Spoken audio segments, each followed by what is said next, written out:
What is going on, everybody? Welcome back to another episode of the Swing for the Fences MLB show here on the Run Pure Sports YouTube channel. Talking today's 9-game Monday MLB slate. We do have a game, White Sox and Guardians, starting up here shortly, but not, of course, on the main slate. We've got Coors Field going on tonight, and a lot to talk about on this 9-game slate here, making his opening day debut for the Swing for the Fences show is none other than Mr. JT Hayes. JT, how you doing on this Monday afternoon? I'm doing great. I was out for a little bit of a jog and took the chance without wearing my glasses for the eclipse. So I could still see. So we'll see if that's temporary or if there's lasting damage. But it is my opening day, and I've been traveling a little bit the last couple of weeks, on vacation for a few days, and really excited to get back onto the Swing for the Fences for another year, and really excited for this slate. Like you said, 9 games. I looked at it. It's a very exciting slate. I think there's some edge on the slate, and I can't wait to break it all down with you. Yeah, I was also out running during the eclipse here in Denver. It's my quote unquote fast day. I'm not very fast, but it's the day when I'm kind of pushing myself. And I did take a moment, when my lungs were burning and my legs were on fire, to stare directly into the sun, hoping that would take the pain, away from the other parts of my body into my eyes. It didn't work as well as I planned. It just added to the pain. But we made it through. We made it back, and we made it to this 9-game MLB slate. We got a lot to talk about, so let's get into it. We will go game by game as we always do. On this show, we'll follow the DraftKings order of games if you're following along at home. I think we should be good weather-wise on this slate. Little bit of weather in Minnesota, but I don't think anything that's going to hold us back from a full 9-game slate tonight. So with that, let's get into it. First game of the night, Seattle Mariners, Toronto Blue Jays, total sitting at 8. This one, more or less a toss-up in the betting line. Toronto, maybe slight favorite, sitting around minus 115 to minus 120. We've got 2 veteran right-handers on the hill. Jose Barrios pitching for the Blue Jays against Luis Castillo for the Mariners. Both these pitchers off to, I would say, kind of somewhat pedestrian starts. Barrios did have to face the Astros last time out. Only a couple strikeouts, managed okay. Castillo, as is kind of customary for him, has had a slow start to the year, has faced 2 pretty tough opponents in Boston and Cleveland, but hasn't performed super well, at least so far. Castillo coming in at 9,400. Barrios, in my opinion, kind of underpriced. It's 7,100 against this Mariners team, at least on DraftKings, way up there on FanDuel at 9,600. Big price discrepancy between the 2 sites for Jose Barrios tonight. We'll throw it over to you, JT, for this one. Mariners and Blue Jays, Barrios and Castillo. What do you see for us here? Yeah, 2 teams that have been striking out at a pretty good clip early on this season. Of course, the Blue Jays getting no hit by the likes of Ronel Blanco last week. Now, he almost no hit the Rangers last night, so maybe it wasn't a fluke. But these 2 teams are 2 teams that haven't gotten on track offensively yet. And as you mentioned, Jose Barrios, 7,100. The left-handers, we don't have a Seattle lineup yet, but we're expecting that we're going to see Rayleigh, Rojas, Canzone, JP Crawford, Polanco, and I guess Camporeale as the left-hander. So it's a good bit of lefties, which we always worry about a little bit for Jose Barrios, but it is at home in a park that's been really, really unfriendly to offenses, the Blue Jays offense as well as any opposing offenses. And then the thing that stands out to me, 2 things as I looked at this slate. One is, you're absolutely right about Luis Castillo. This has been the theme of his. There was a couple of years ago, there was someone who was saying they were never going to play him, that he was washed. And, of course, he went on to have an outstanding second half of the season, a little bit more than that.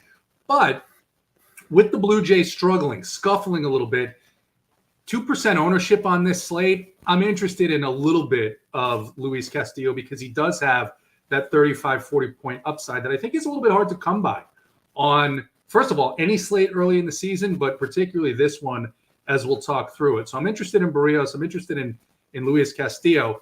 However, the other thing that I noted is a brutal series over the weekend for the Blue Jays bullpen. They are a little bit taxed coming into this matchup. So you could look at that two ways. Maybe it gives them a little bit longer leash for Jose Barrios, but also if Barrios struggles, maybe he has to wear one, but also you're going to have some not so great pitchers coming in here if Seattle can get back on track. So not a ton of interest in the offenses, but that is one nugget that stood out to me, how hard Toronto had to push their bullpen over the weekend in New York. Yeah, good points there. I do think Barrios, right now our friends at SaberSim have him as the second highest owned pitcher on DraftKings. If I had to guess, I bet Barrios comes in as the highest owned guy tonight. To me, he just kind of sticks out at that $7,100 price tag, especially against the Seattle offense. You mentioned it, JT. I mean, they haven't done anything all year long. We did get the lineup. It is going to be, I believe, 5 left-handed bats, which is less than ideal for Barrios. But, I mean, this team, the Mariners, that is, against right-handed pitching so far, I mean, they're at or near the bottom in, like, every category. And I know it's just been, 10 days or something into the season. But, that's still, like, 6 or 7 games worth of plate appearances, and they've just striking out a ton, doing absolutely nothing. So, yeah, I think it's 7,100. Barrios, like, I don't know. I'm not really looking for a monster pitcher performances from anybody tonight. I honestly don't. I wouldn't be surprised if nobody got to 25, especially 30 fantasy points. And so I'll take the discount. I do think Barrios, I don't want to say he's safe. I really don't think there's anybody that's all that safe for pitching on this slate. But he will probably give you 90 pitches, probably 5+ innings, and, probably won't get killed. Again, anything can happen to any pitcher at any time, but I do feel pretty safe, especially at that price point. And I'm with you on Castillo. I think he's going to be lower owned. I don't love it early in the season, but this Toronto team not swinging great bats either. And Castillo is one of the few pitchers on this slate who could give you that big performance, right? I think he's capable of it with the talent that he has and the lack of offense that so far, at least, Toronto has put out there. Any final thoughts on Seattle and Toronto before we move along? No, I mean, the chat is on fire. You always know it's going to be a good day when K. Falik is in a good mood. And he's in a good mood when he's complaining about something and he hates the fact that there's a lot of sun coming in through my window. But what you can't see, Kevin, is I've got Quinn behind me and she's sunbathing. She's getting ready for a session with Pooh later on. He's back there too. And it's good to see you. And we've got Alex in here. Alex with a disgusting comment that we'll talk about later. But no, nothing on Seattle and Toronto. Look, the fact that it's Toronto's home opener isn't going to make them hit any better, DC. I just don't think that's going to factor into this tonight. Agreed with that. Let's move it to the New York Mets and our Atlanta Braves. JT, are you attending this game tonight? That's the first thing we got to ask. So I have tickets, but about 30 minutes ago, I put the tickets up for sale because I'm actually going out to Vegas tomorrow for a conference for a couple of days, and I want to watch Connecticut versus Purdue tonight. I've got in a pool at work. I am currently sitting in first place. Okay. There's no money online. It's just bragging rights, right? But in a pool at the day job, I'm sitting in first, and all I need is for Connecticut to pull the win. That's it. There's 2 people that have Purdue. They could catch me, of course, if Connecticut loses. So I want to see that, and it's the Mets in April on a Monday night. It's that first home series of the season. There are still going to be a lot of those people who never go to games out, just getting drunk and ridiculous. I'll avoid that. I'll spend a little more time on my MLB lineups and watch that NCAA game. I was going to wish you good luck in your pool, but I cannot condone doing a pool with no money whatsoever on the line. I'm gonna hope you lose because you'll lose nothing even if you do. So there you go. I'll lose face. I mean, it'll be embarrassing to not win. Yeah, fair enough. So no JT Hayes at the Atlanta Mets game. We do have a pretty high total in this one, sitting at 10 runs. We've got Charlie Morton on the hill for Atlanta, 10K even on both DraftKings and FanDuel, which that's a high price tag, I think, to pay for Mr. Morton, who is capable of big games. We had one last time out against the lowly White Sox, but we know, I mean, he could just disappear. He's so frustrating, right? He'll be rolling along and he'll walk the 8 and 9 hitter for no reason whatsoever. But he gets 10K. The Mets have done not as bad as the Mariners, but have been a really anemic offense so far to start the year. It will be pretty warm, I believe, in Atlanta tonight, so should be pretty good hitting conditions overall. And then the Braves will get to go up against Julio Teheran, who is, man, it seems like he's pitched for every team in the league at this point. Can't believe he's only 33. He seems older than that. He actually started his career with the Braves 15 years ago at this point. But yeah, he's really not any good. He's getting the start here out of necessity, right? New York just doesn't really have many healthy, decent arms. So Teheran gets the start against the Braves, who have been good. They had the big comeback on Saturday night, helped Big T win a lot of money, which was awesome to see. This looks like the same offense to me that we saw last year that basically set records. They're still healthy.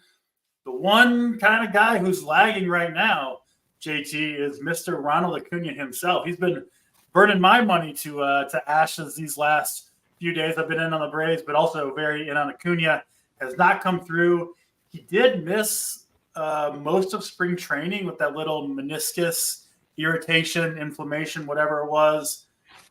I kind of think he's just a little rusty right now. He doesn't look hurt or anything like that. But I do want to get your take on Ronald Acuna. I know I'm sure you've seen a lot of these Braves games. I'm sure you've seen a lot of his at-bats. He does seem a little bit off. I also think that could turn at any point without any notice whatsoever. So I'm hesitant to jump off the Acuna train. I know if I do so, that'll be the night he hits 3 home runs, and I'll be kicking myself for losing money both ways. But yeah, talk to us about more in your interest there, and then what are you doing with the Braves? They do, I believe, have the highest total on the slate, kind of right in line with the Diamondbacks who are in Coors Field. But obviously a fun game here for the Braves. What do you think, Braves and Mets?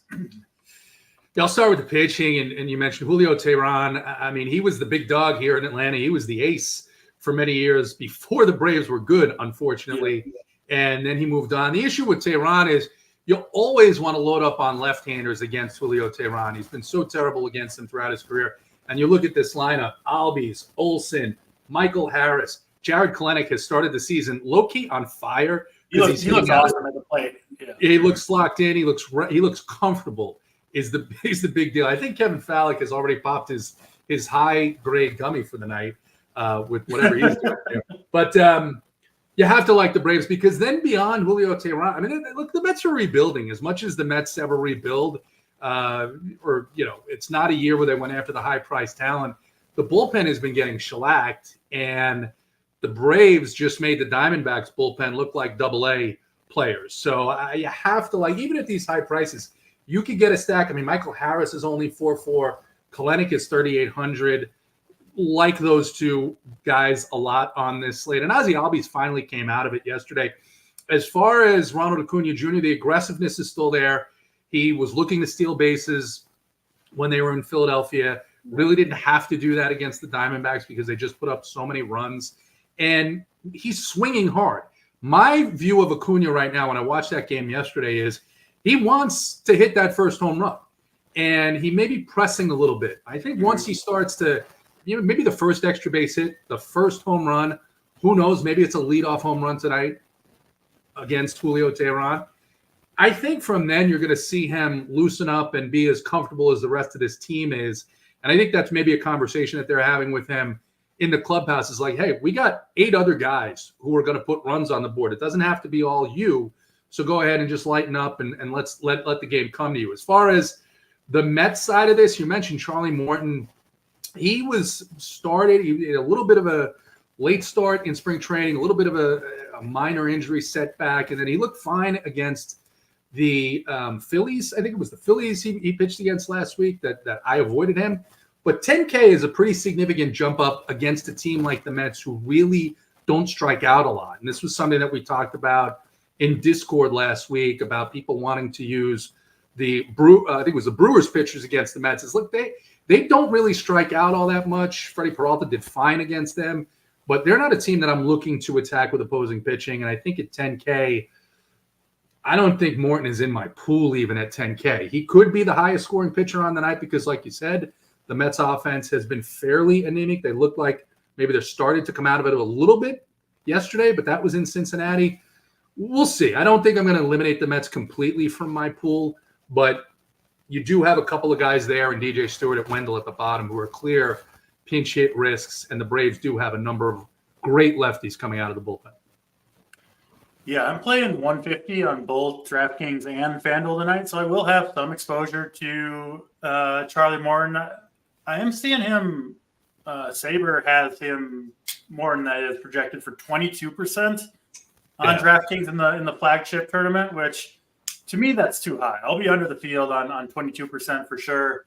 I mean, I think it's pretty close between Barrios and Morton, just straight up, right? Even if they were the same salary, like I think like an 8K 8,500 salary would be more fair for each of them. Morton back down, Barrios up a little bit, and yeah, if the ownership's going to be fairly close, give me the discount, right? You can spend that money on, in my opinion, some pretty big bats. Obviously, you've got a Coors Field game. I mean, the Braves themselves are not cheap if you want to get to the top of the lineup. So, yeah, that's Braves and Mets. Are you going to any Mets bats, JT, against Morton? I think they'll be really low owned considering it looks like a lot of people are playing Morton himself. Yeah, we've seen the Mets get up for these games, obviously, against Atlanta, especially in Atlanta. I think last season there was a game towards the end of the season, conditions a little bit hotter than this, where it was like 14-12, the game that Ozzie, I think, won with the Grand Slam.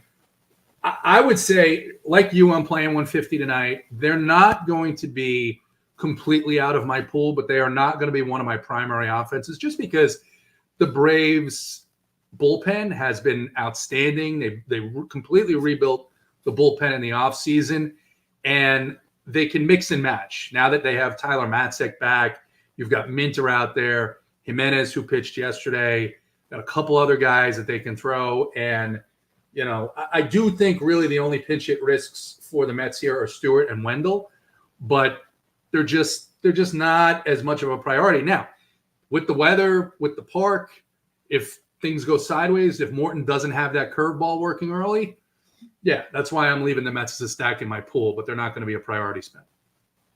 Makes sense. We'll keep it moving to the Dodgers and Minnesota Twins. This one in Minneapolis. This is a one game that does have slight weather concerns, perhaps precipitation rather, as the game goes on. I do think this game will almost certainly start on time, and I'd be surprised if they don't get it in. So as of right now, kind of assuming Braves and Twins will play without issue.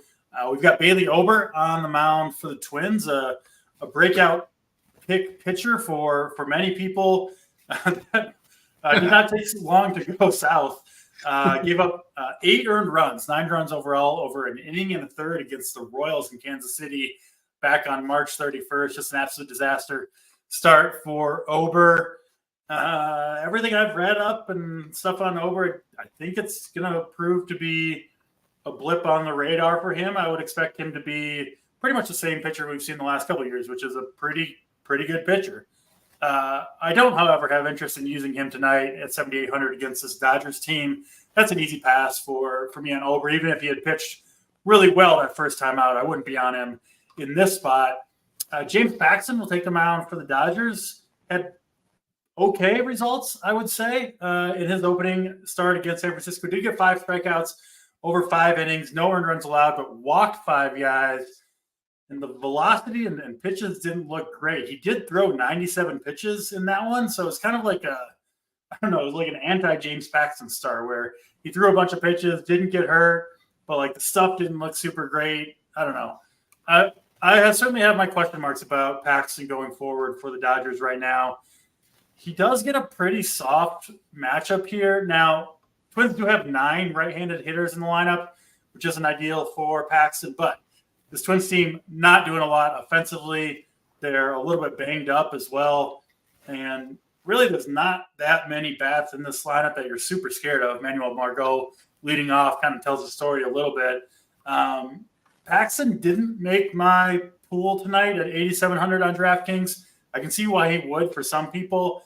I think I've just got more question marks about his current talent level than maybe the general public or field does. So I'm off of these pitchers.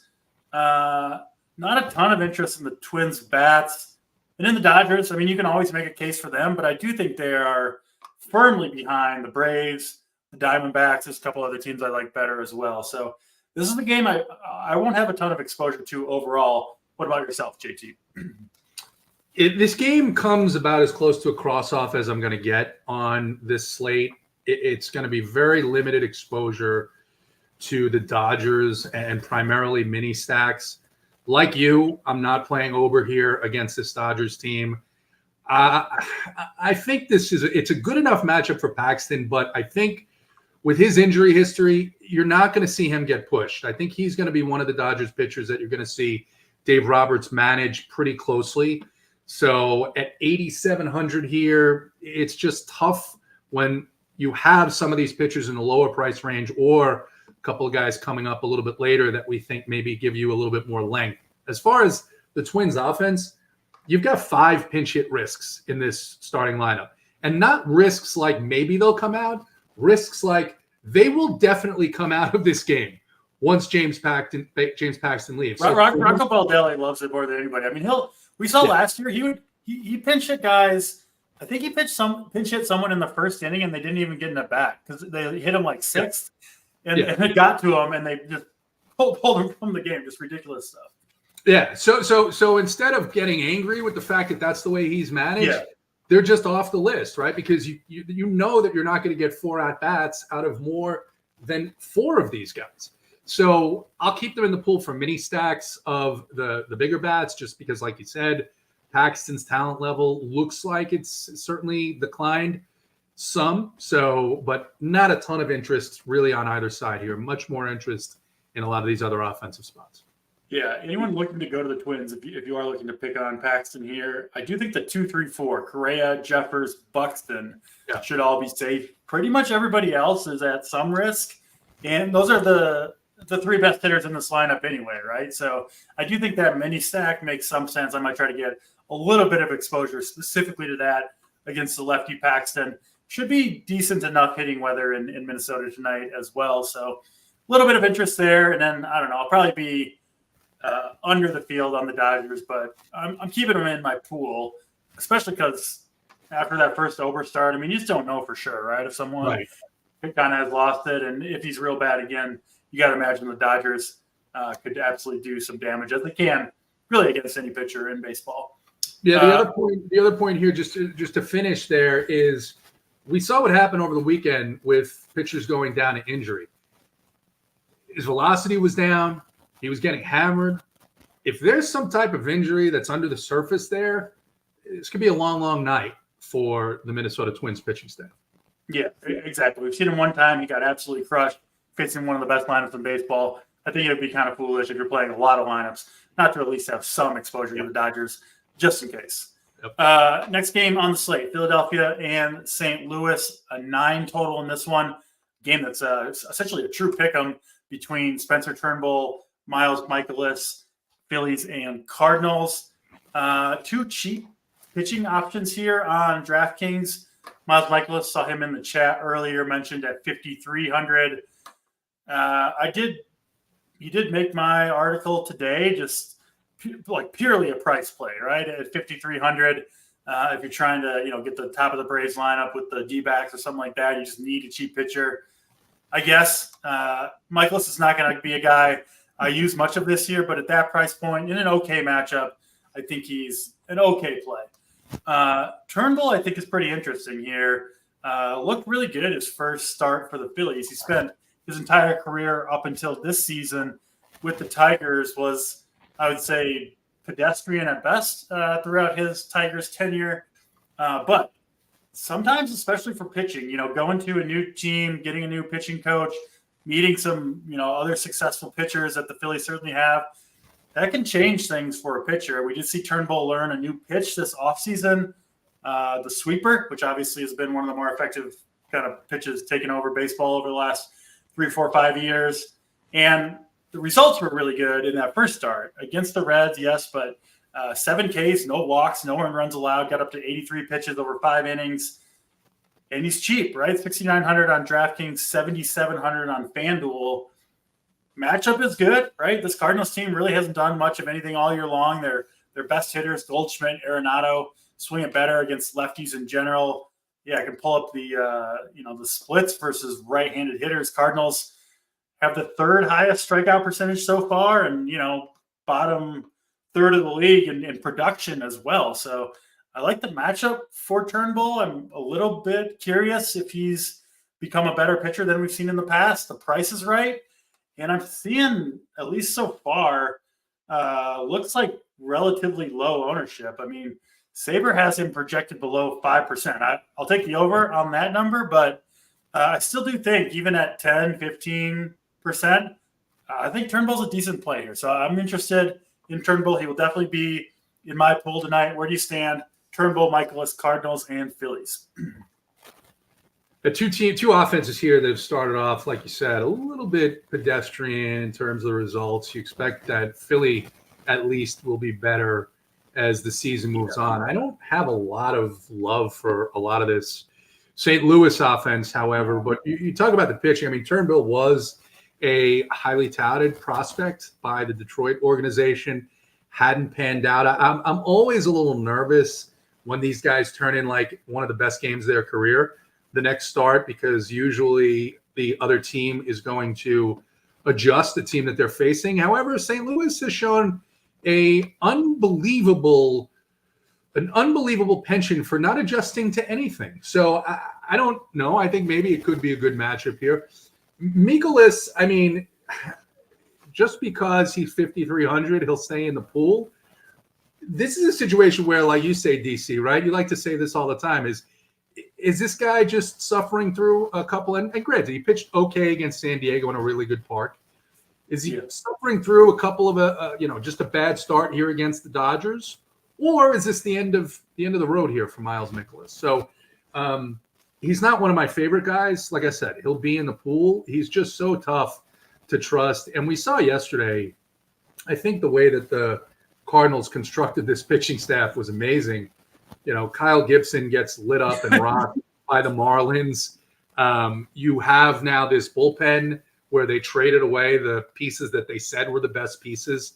So it's just a situation where if I had to pick a side between Michaelis or the Philadelphia Bats, I would side with the Philadelphia Bats. They're probably fifth or sixth in my stack enjoyment on the evening prioritization. But for mini stacks, I mean, I do think you can look at some of these guys. They got Bryson Stott up in the 5-hole. Harper is maybe the one Philly that has started off really, really well this season. I think he had a 2 or 3 homer game over the weekend. So that's kind of my viewpoint on this game. I do think you're right. I think Turnbull is going to be steamed. We've seen people in our Discord, and I consider the guys in our Discord and the ladies and everyone else in our Discord, some of the sharper DFS players that are interested in Turnbull this evening. Some of the people in chat already talking about him as being their SP1. So that doesn't take me off of him just because of how bad St. Louis has been. Yeah, I think Turnbull pretty good play here. And the Cardinals, I mean, Wainwright finally retires like 4 years too late. And what do? They replace him with a Kyle Gibson. They're just a team that pitches to a bunch of contact. It's a team, a pitching staff, I think, that you kind of want to pick on just in general. Like, even like Jordan Hicks, right? He leaves the Cardinals, and now he looks like a budding ace for the Giants. And I will say a couple players in particular, Schwarber and Harper. Like, the big thing with Schwarber, right, is he just strikes out constantly. Miles Michaelis gets about as few strikeouts as any starting pitcher in all of baseball on a per batter basis. So you have just kind of a perfect matchup for Schwarber, where he's probably going to make contact. And when he does a lot of damage. Michaelis doesn't really walk anybody. So I really, really like Schwarber, Harper at the top of the lineup. I think you can play other Phillies as well, but those two guys do really stand out to me as good plays. And then I'm not really going to any Cardinals bats, any individual Cardinals bats that look decent to you. Here's the argument for the Cardinals, right? Spencer Turnbull really isn't that good. He pitched the game of his life, and now he goes on the road. And the Cardinals are going to come in at, they're a little bit, maybe 6% owned here. Once you get past Spencer Turnbull, this Philadelphia bullpen has not been great. So, I mean, that's the argument. I still think that I'm going to be way, even at 7%, I'm going to be under the field there. As far as individual bats, not really. I don't really see anyone here. Maybe Nolan Gorman in the 3-hole. He did hit I think he hit a home run yesterday. So maybe he's starting to get going. But other than that, the point made in chat here that Real Muto not in the lineup. I think Michaelis is going to be steamed. I think Michaelis is projecting for 18% ownership. People are going to want to play Diamondbacks Braves. And I think you're going to see a lot more ownership on Miles here. And it could get ugly. So anyway, that's my point. That seems really high for Miles Michaelis at ownership. I might have to jump off the ship a little bit. I didn't notice that he's going to be like 15, 20% on. That seems very high for a low upside pitcher. Maybe bump up some Schwarber and Bryce Harper. That's my reaction to some Miles Michaelis chalk.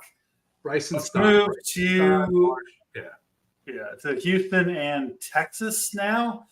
We did have news come down in the last hour or so that has been officially confirmed now. It took a while for the Astros, but Framber Valdez, who was scheduled to start this game against the Rangers and was one of my favorite pitchers on this slate, kind of almost out of default. It's just a really kind of gross pitching slate, frankly. But he's scratched. He will be replaced by what is his name? I don't even have his name. Steve Boynton is actually making the trip down there. He's going to throw out the first couple of innings. Yeah. Someone will put his name in chat, I'm sure. It's kid named Henley. It's a seventh-round pick from, I believe, 2017. So, he's been riding the buses for a while, DC. And I wrote this in my article, too. I'll say it here as well. I think he's pitching not out of merit or because they were excited to call him up. He was in AAA. He's just a farmhand, essentially. And it was his turn in the rotation today, right? He was going to pitch for the AAA team. They say, okay, now you go up, you start against the Rangers, which, it's kind of throwing him to the wolves a little bit, to be honest. He was close by in Round Rock or wherever their AAA team is. Yeah. He could get on a bus and get there, and he hadn't pitched in 4 days. There you go. Yeah, exactly. So against a really good Texas lineup, they are missing a couple of bats, but I mean, especially the top half of this, that Semien, Seager, Langford, Adolis, Evan Carter, that 1 through 5 looks very tasty to me against this Astros rookie who, isn't a prospect, hasn't been good, didn't earn the shot. Didn't know he was pitching in the major leagues till about an hour and a half ago. Anything can happen in baseball for sure, but it's hard to imagine it goes super well for this guy. So, yeah, Texas has got to be on the short list for anybody. They are certainly for me a team that I want to get exposure to. So that's pretty straightforward to me anyway. I will mention this Henley guy. I did look him up earlier. He gave up 22 stolen bases in 106 minor league innings last year. That's a very large number. So Semien, Carter, Tavares, maybe Langford, maybe Adolis Garcia, all these guys potentially to run on this guy who we don't think is a good pitcher anyway. So maybe some extra upside for Texas there. They'll take on Andrew Heaney, who kind of consider him to be something of like the left-handed Charlie Morton, where he can rack up strikeouts in a hurry if he's on his game. 7 strikeouts, no walks. Last time out against the Rays. He can also get absolutely blown up at any time, which I think is probably the more likely outcome, honestly, against this Astros team. Not really interested in Heaney. I know this Astros rookie Henley is 4K. Listen, I love a good 4K pitcher, but they got to have some talent or be in a good matchup, preferably both. I don't think either is true, so I'm going to pass on Mr. Henley myself tonight. What do you think, JT, between the Rangers and the Astros here? Yeah, I think you mentioned great points about Texas, the offense. I think they're definitely in play here. I think just like you, I mean, Andrew Heaney is a boom or bust option. So if he's on his game, I'm fine with matching the field here, which is about 15%. But I'm also interested in playing some Houston just in case he's leaving those balls in the middle of the plate, because they turn into fly ball home runs. So little bit less interest in Houston than the Rangers here. Definitely a lot of interest in the Rangers. I'll have field level with Heaney, and I just don't think I'm going to go with Mr. Henley here, even though he is the stone minimum 4K. Yeah, you just can't do it personally with Henley. I'm sure he'll get some ownership, but won't be on my lineups. I'm currently planning on just totally removing him from the player pool. Yeah, you mentioned Texas. Any bats in particular that you like? I mean, really that top five. Jared Walsh too looks good. Did you mention any bats that you're higher on than others? Walsh is, the one thing that I didn't look up is whether or not this Houston team has a available lefty in the bullpen. If they do, I think it's only one, which would make me worry a little bit less about pinch hit risk for Josh Smith and Jared Wall. It's why I was leaning towards Leody Taveras as a guy that I wanted to prioritize in stacks above those two guys. But we'll take a look and see who's available from the left side here and confirm that. Because if that's the case, then yeah, the whole lineup is in play. Yeah, they have Hader in the pen. I think they have one other lefty, the Astros do. Normally I look that stuff up, but I didn't get to it after the Framber scratching. So, yeah, good information there, and certainly would help the pinch at risk for some of those Texas bats, particularly in the second half of the lineup. We are through 5 games, 4 more to go. Good time to remind you guys, hit the like button. If you're watching the show here on Monday afternoon, enjoying it, which hopefully you are. Otherwise, I don't know why you would be here watching me. Hit the like button. That's all we ask. Free of charge, 6 days a week. And if you do want to join us over at Run Pure Sports, promo code DC15 will get you 15% off your first weekly or monthly payment with RPS. Obviously, big week coming up with the Masters Golf Tournament. Best UFC card in years. I think you could make the case. And, of course, MLB, NASCAR, everything else, NBA, everything else you need over at runpuresports.com. All right, that brings us to Coors Field, which always kind of dominates a slate when it is in play, which it is tonight. We've got Kyle Freeland on the hill for the Rockies versus Zach Gallen for the D-backs. I think kind of an interesting game here. Should be fairly good hitting weather here in Denver, 55 degrees. It'll be nice, though. It'll be a nice night. I think the offenses are going to come alive here. The D-backs face Freeland on I believe the opening game of the season. Yeah, back on the 28th, Thursday the 28th. 10 runs in 2 1/3 innings they put up on Freeland. That was in Arizona. This one in Coors Field, so obviously much better hitting matchup for the D-backs, who, I mean, they've been on fire. We saw what they did to Max Fried. Obviously, Spencer Strider was compromised, so I don't put too much stock into that. But regardless, the D-backs have looked awesome to start the year. I think they're going to be a very good offense going forward. And you got to imagine they keep it rolling against Freeland. It's hard to imagine. I don't think he's going to give up 10 runs in 2 innings again. But obviously they have his number a little bit. Best ballpark to hit in baseball, of course, in Coors Field. So, yeah, I think at least from my perspective, the only real reason to fade the D-backs would be for ownership reasons, which is a valid reason. They are going to be the most popular stack, I believe, tonight. And then Zach Gallen, on the other hand, he didn't look right in that first start against the Rockies. I know he survived it, but velocity was down, couldn't throw strikes. The Rockies on the road are just so awful that he managed to survive. He looked sketchy enough in that start where I don't normally pick on Zach Gallen, but I tried to with the Yankees in his last start. That didn't go well. Gallen actually ended up having a really good game, 26 DraftKings points, 6 strikeouts. Now, his velocity dropped further in that start. He again had trouble throwing strikes. His 2 worst zone rates of the last 30 starts have both come in his last 2 starts, which are of course, the first 2 starts of this season. So I'm going to try it again, JT. I'm going to be in on the Rockies against Zach Gallen, who I don't think is right. Maybe he'll prove me wrong and be just fine. Certainly has been so far in terms of results, but from what I look at, I think Gallen might have some trouble coming. And, this Rockies team, I know they suck. The Rockies suck. This lineup is not good. They still do produce runs when they're at home. If you look at last year, think they were the fifth highest scoring team when they're at home in Coors Field. So they can still do damage to anybody when they are in Coors Field.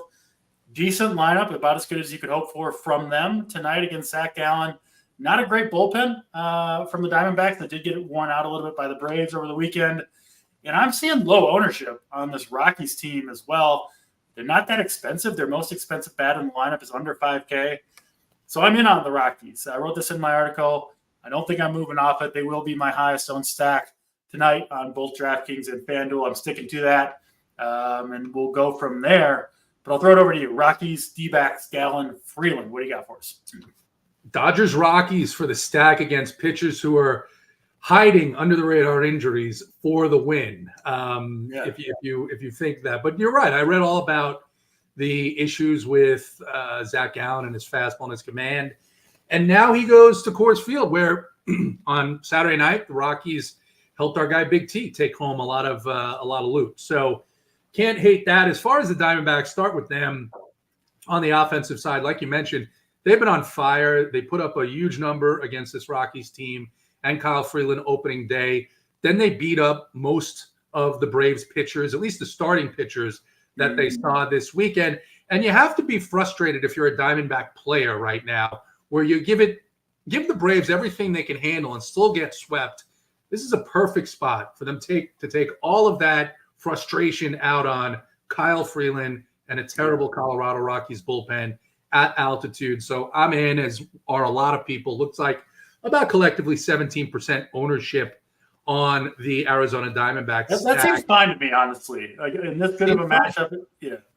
Yeah, I think I may be a little bit over that, even in 150, just because of the spot here.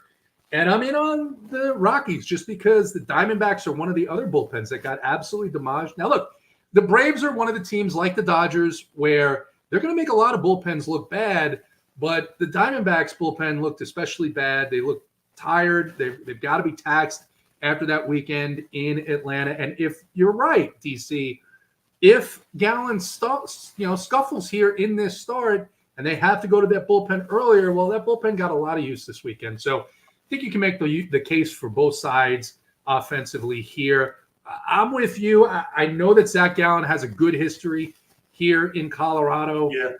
I just don't know if, one, the length is going to be there. Maybe you could make an argument that the bullpen got used so much that if you could get another inning out of Zach, maybe you take it.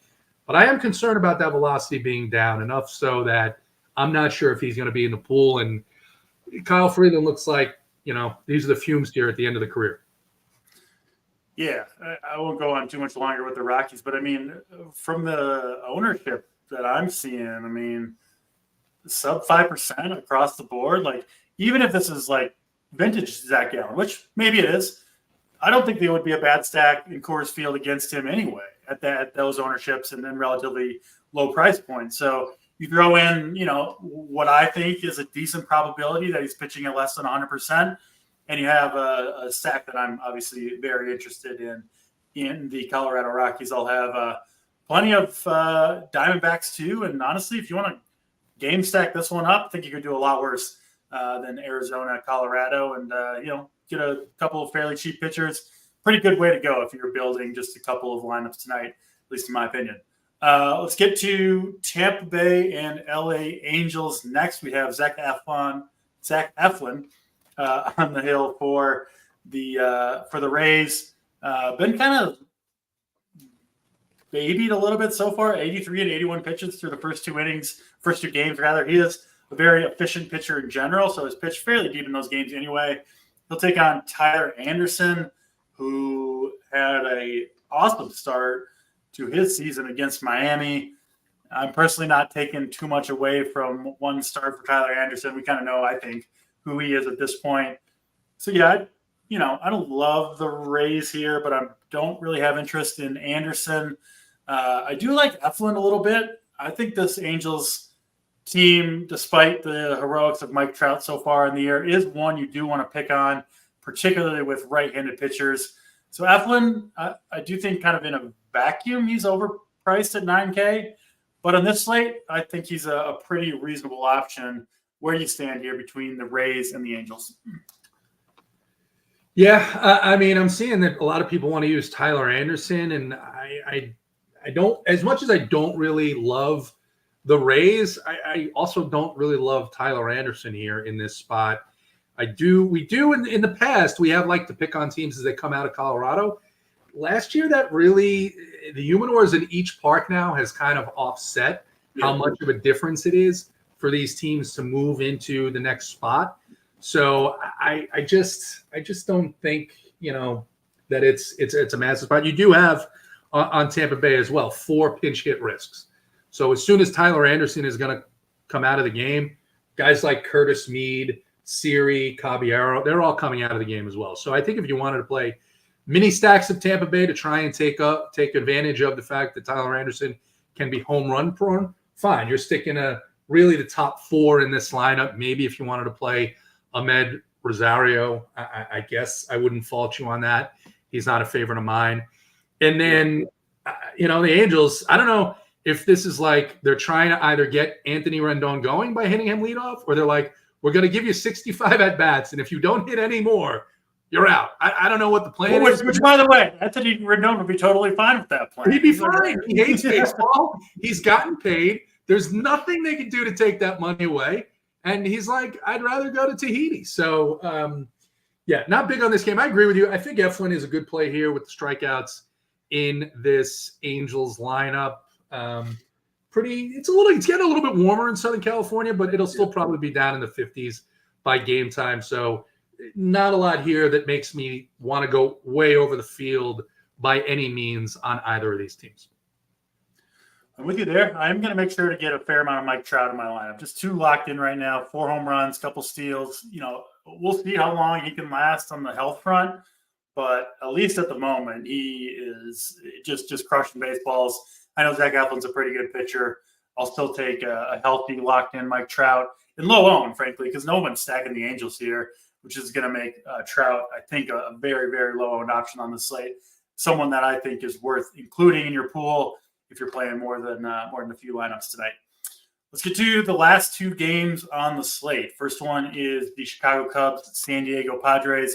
Padres, small favorites in this one, sitting around -140 behind Yu Darvish. Cubs will roll out Javier Assad. I am seeing JT, at least last time I checked here, the Yu Darvish ownership looks like it could be fairly high tonight. He was the one guy that is projected, at least on SaberSim, higher owned than Mr. Barrios. I kind of think that will be flipped when we turn the cards over at ownership, but nevertheless, it does look like Darvish is going to get some ownership, which I personally kind of don't really understand. To me, Darvish is someone who is kind of clearly, he's not almost done or anything like that, but I do think he's kind of on the backside of his career. Wasn't great last year. Has started out pretty solid so far this season. 72, 78, and 82 pitches in his 3 starts. So maybe he can push into the upper 80s today. But this Cubs team, man, they have really, really low strikeout rate. They're taking a lot of walks, producing. And this was against a Dodgers pitching staff in the cold Wrigley Field games, right, for their whole series. So this Cubs offense appears to be not one you want to sleep on. I don't think it's a good matchup really at all for Yu Darvish. And, I know the price point's pretty good at 8,400, but how long he's going to go in a game, that's up for question, given that he'll probably throw under 90 pitches, and he's typically not very efficient with his pitch count. So I'm off the Yu Darvish train. I won't do this when playing 150 very often, but I unclicked him. I'm planning to play 0 Yu Darvish myself. Obviously, the field disagrees. So tell me where you stand on Darvish and, of course, the rest of this game as well. Yeah, I was all over Darvish his last start against the Cardinals, and honestly, he was just okay. And I think that the Cardinals are a much better matchup than what he faces tonight in the Chicago Cubs. So the Cubs, first of all, has started off this season pretty hot, certainly aided by a little bit of wind at Wrigley Field, some of those games, but Not yesterday, not over the weekend where they played fairly well, with the exception of Yamamoto's start. Yamamoto just looked dominant in that start. But I like the Cubs here. I'm showing about 4% ownership on the Cubs. So I think that's a sneaky late night hammer against Darvish and this underwhelming San Diego Padres bullpen that gave up late home runs to the Cardinals and so forth. So I like that. I don't know if I'm going to have 0 of Darvish just because the slate doesn't give me enough options to say that I'm not going to play a guy who has 25-point upside. That's probably the smarter move, and that's how most players that play 150, I think, seem to do it. I guess my argument is, why would I include once you take into account ownership, who I think is the most overowned play on the slate? To me, I'm okay if Darvish shoves, moving on to the next day. You think he's more overowned? You think he's more overowned than Miles Michaelis? That's a close call. Well, once you factor in the 3K price difference, I think it's close. Yeah, I do. Okay, all right. Because like Michaelis, Michaelis could be fine and get 15 fantasy points here. It also could be something where 3 months from now we say, hey, remember the day that Miles Michaelis was 35% owned against the Phillies? The slate has that kind of feel to it, which is why I won't completely eliminate him. But he's not going to be one of the top. My top owned guys here are going to be just the way the slate breaks out and how I feel about it. Maybe the high 40s, right? There's no one that I'm going, 60, 70% on this slate. So I think I'll have 10% of Darvish just in case there's a little bit of lag coming out of that series against the Dodgers for the Cubs with travel. But that being said, on its face, it's not a great matchup. Yeah, maybe I'll be a coward and throw in 5% Darvish. We shall see. Hopefully, if I do one of those teams, stay strong, baby, stay strong. I will. I'm not playing new Darvish. The last game on the slate, it is the Washington Nationals and San Francisco Giants. This one, another interesting game. Blake Snell will make his 2024 debut. Obviously, reigning Cy Young National League winner last year. Had the Scott Boras agent thing that seemed to affect a whole bunch of free agents. Didn't sign till just a few days before the season, right? Blake Snell got the contract from the Giants, a prove-it deal. It's essentially a one-year deal for Blake Snell. And everything I've read and heard, JT, I think Snell, makes sense, right? He's trying to get a big contract. Of course, you're going to keep yourself in pitching shape to audition for major league teams. He looked, I think, really sharp when he finally got that kind of last audition before the Giants signed him. And then he pitched against there's no official stats on this, but he pitched against the Giants Double-A team, I believe back on March 29th, so 10 days ago now. And, you're just going obviously by, reporters' word from this, but according at least to that, threw 74 pitches in that, simulated game or whatever, 11 strikeouts over 4 innings. So take what you want from that. I do think that is almost certainly probably what did happen. And that would be 2 turns ago, right? So they didn't use him obviously in the opening week. I assume he threw, a simulated game or on the backfield or something 5 days ago. But if he threw 74 pitches against minor leaguers in a game that didn't count for anything, that would put him in the low 80s in his next start, and now we're 2 turns from that. So obviously a big question mark for Snell is how deep he's going to go in this game, how many pitches he's going to throw. Even if he throws a lot of pitches, there's no guarantee with Blake Snell that he's going to go deep anyway. But I do think his pitch count is a concern. My guess is 85 pitches. That's where I'll set the over-under on the amount of Blake Snell pitches today. I think that makes him an interesting play. If you gave me 85 pitches at home, good park to pitch in, obviously, in San Francisco, it seems at least like he's sharp. Again, we don't know for sure, but it seems like he should be fairly sharp. And, let's be honest, a pretty damn good matchup here against a light-hitting Nationals team. Snell is the most expensive pitcher on the board, 10-3 on DraftKings, 10-5, I believe, over on FanDuel. And a big decision to be made. I'm leaning toward playing a decent amount of Blake Snell tonight. Where do you stand on Snell? And then obviously touch on, any bats. Trevor Williams, I assume you're not using him. But go ahead, Giants and Nationals. No Trevor Williams. The Blake Snell decision is one of the more difficult decisions we've had so far this season. There was an Athletic article about a month ago from people close to him saying, hey, as much as all pitchers are habit formed, right? They're products of their routine, that Blake Snell was even more so, and that they were concerned that it might take him a little bit longer to get used to his new environment. A new catcher is a big deal, especially when you throw the type of breaking pitches that he throws. New pitching coach, maybe not so much. You mentioned the pitch count factor here. I'm with you. I think 85 is fine.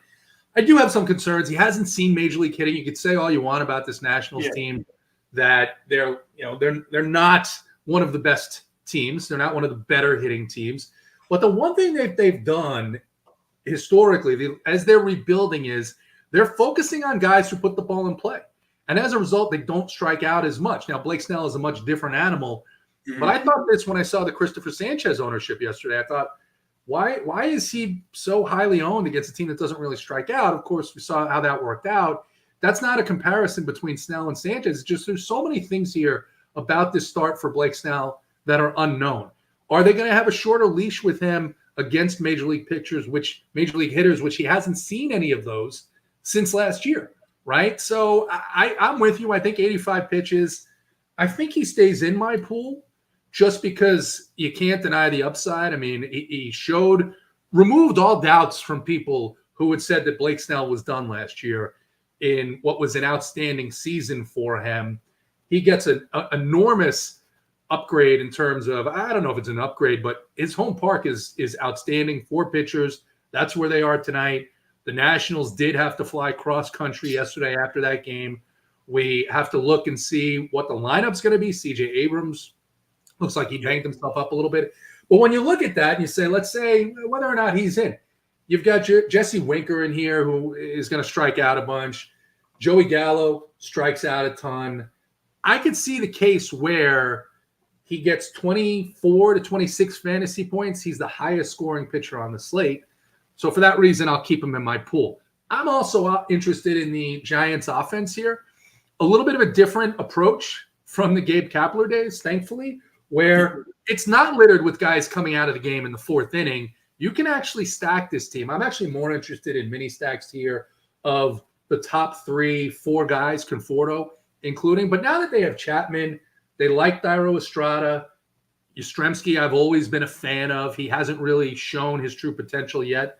But I think this team is a sneaky team to stack here in not the usual terrible early April weather you get in San Francisco. So I'm showing about 5 or 6% ownership on San Francisco collectively as a stack, and I'm fine with being even or a little above the field on that. And I really don't have a ton of interest in the Nationals on this slate. Yeah, Snell, even at 85 pitches, and honestly, there's a chance he goes into the 90s, I think, a small chance. Like, he is one of a couple pitchers who could put up a big performance that you would really want in your fantasy squad. So I think that's a reason to leave him in. I will say Snell is a pitcher who I try to play him whenever he's low owned, and I kind of try to fade him when he's chalked because he is just so up and down. It mostly depends on him, right? Whether he can throw strikes or not on any given slate, which is really, really hard to predict. It's not so much a matchup thing with Blake Snell, but I am at least expecting him to look good tonight. So, yeah, certainly I will be at least a little bit over the field on Mr. Snell. That's all 9 games. We do got a couple more things to cover, JT, what we've been doing. Your favorite stack overall and then favorite contrarian stack. I'll go first. I'll give you a minute to think about it. My favorite stack overall is the Atlanta Braves. Going to be the answer pretty often for me. Julio Teheran not going to be enough to push me off of the Braves. In the contrarian stack, it does feel like cheating a little bit, given that it's Coors Field, but we're seeing low ownership projected for the Rockies. So I do think they qualify in this slate. Obviously, it's the matchup with Zach Gallen that people are shying away from. I actually kind of think that's something to target. So that's why Rockies are going to be one of my highest owned, if not my highest owned team on this slate. Over to you. Favorite stack overall, and then the contrarian stack you're looking at as well. Yeah, I'm gonna take the rare route of agreeing with you, DC. The Braves are gonna be my overall top stack. That's not contrarian by any means. Although on this slate, 10% ownership for the Braves, I'm very, very happy to come in. That's why we do the one, just whoever it is, your favorite team tonight, and then a contrarian one as well. Yeah, above that number. And then on the contrarian, I'm gonna go with the Giants. I'm going to go with the San Francisco Giants. Don't think they're going to get a lot of steam here. So I'll stick with them as the contrarian plays. I like that call. They are going to get, I'm seeing, maybe 5% or so on the Giants. That seems more than fair against a very bad pitcher in Trevor Williams. I don't know if you watched that first start. I stacked against him. He looked so hittable. The opposing team, I can't even remember who it was, didn't get the job done. But it sure seemed like they should have. So I think going up against Trevor Williams, a good move. Next up, the pitcher that you think is going to be most kind of critical to your success. So I think one good way to define this is the guy you're going to be most over the field on. Obviously, I'm going to have a lot of Barrios, but so will everybody else. So that's not the answer for me. The answer for me, I think, is going to be Mr. Spencer Turnbull, who I'm still seeing fairly low ownership projected. I do think it's going to gain some steam, but I did like what I saw from him in his first start. I do like this matchup against the Cardinals. And I do like the price point at 6,900. So Spencer Turnbull going to be critical to my personal success tonight. What about you, JT? A pitcher you'll be riding with on this slate? Mm-hmm. Yeah, it's tough because there's a pitcher I want to say, but I don't think I'm going to go all that far above the field. If I'm not allowed to say Jose Barrios, then I'm going to have to say I think I'm going to go with Zach Eflin. I think I'm going to go with Zach Eflin as a guy that I'm going to have. He's projecting, for me at least, what I'm seeing, 5% ownership, and I will be above that number. Yeah, I like Eflin as well. So I like that call quite a bit. Should be fairly low owned. Finally, we got a little bit of time. Let's do a home run call and then overall play of the day. Home run call obviously can be anybody. You ready to go first, or you want me to go first on this one as well? Yeah, I'll go first. I talked about him as we were talking through the games. He's been off to a hot start, but I think that tonight is the night that Jared Kelenic introduces himself to the Chop House faithful with a nice blast. Maybe his first at-bat of the game before they send Julio Teheran packing. So I like him quite a bit. And then for my play of the day, I'm going to go down to one of these late games and go with Michael Conforto.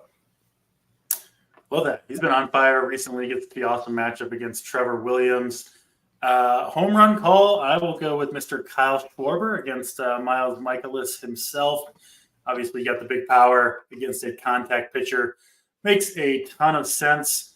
Overall play of the day, we will go to the Rockies hitting third, Ryan McMahon in the 3-hole against Zach Gallen, my play of the day overall. That will do it for this show. We appreciate all you guys watching the show. We'll be back same time, same place tomorrow. Hit the like button if you haven't yet done so. It does help us out. And, we will see you tomorrow. For JT, I'm Draft Cheat. We're out of here.